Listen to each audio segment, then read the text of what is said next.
জুলাই বিপ্লব সংগঠিত হয়েছে এই প্রতিবন্ধকতামূলক পরিবেশকে মূলত নিঃশেষ করে আমরা একটি মুক্ত পরিবেশে এসে দাঁড়িয়েছি।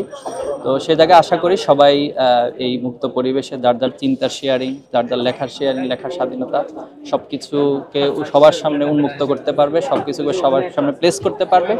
এরপরে সাধারণ মানুষ, সাধারণ শিক্ষার্থীরা সেখানে তাদের চয়েস এবং তাদের যে মুক্তভাবে সে গ্রহণ করার সেটা সুযোগ তারা পাবে। এই যে বইগুলো পাওয়ার সাথে সাথে এই জঙ্গি আখ্যা দেওয়া হতো, এই বিষয়টা আসলে আপনারা কিভাবে দেখতেন? এটা তো আসলে কখনো কারোই লেখা থাকতো, এটা তো আসলে কখনোই কাম্য ছিল না। এখন দেখুন, ইসলামের কনসেপ্টগুলোকেই একটি গোষ্ঠী বা একটি যারা সম্প্রদায় ছিল তারা সবসময় নেগেটিভলি অ্যাপ্রোচ করতো এবং ইসলামোফোবিয়ার মধ্য দিয়ে এটা শুধু বাংলাদেশে না, বাংলাদেশের বাইরে ওয়ার্ল্ড ওয়েও এই কাজগুলো করা হতো। তো আমরা আশা করছি এই জিনিসগুলোর অবসান ঘটেছে এবং সামনের দিনে আরও অবসান ঘটবে।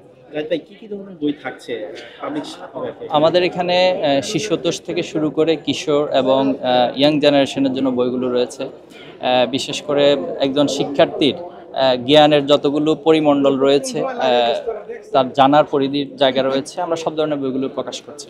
এবং বিগত সময়ে আওয়ামী দুঃশাসনের যে হিস্ট্রিগুলো, এখানে সেই ধরনের বইও রয়েছে। আমাদের শহীদদের স্মারক রয়েছে, শিশুতোষ বই রয়েছে, এরপরে হচ্ছে যে আমাদের জ্ঞান বিজ্ঞান সায়েন্স সিরিজ রয়েছে। এভাবে করে সকল সেগমেন্টের বইগুলোই রয়েছে এবং আমরা প্রত্যেক বছরেই নতুন নতুন বই বাজারে নিয়ে আসার চেষ্টা করি।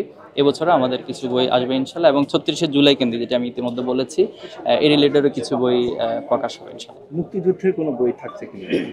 মুক্তিযুদ্ধের বই আসলে সকল মুক্তিযুদ্ধের বই এখানে থাকবে। আমি ইতিপূর্বেও বলেছি যে বাংলাদেশে অনেকবার মুক্তিযুদ্ধ হয়েছে, এখানে স্বাধীনতার সূর্য অনেকবার অস্তমিত হয়েছে, কিন্তু সেটাকে ধরে রাখা যায়নি। তো 1947 থেকে শুরু করে 69, 52, 71, এরপরে হচ্ছে 90, যত ধরনের হিস্ট্রিক্যাল বিষয় রয়েছে আমরা আমাদের টোটাল সামগ্রিকভাবে সবগুলো ইতিহাসকে ধারণ করি এবং সবগুলো ইতিহাসকে আমরা আমাদের প্রেক্ষাপটের আলোকে তুলে নিয়ে আসার চেষ্টা করি।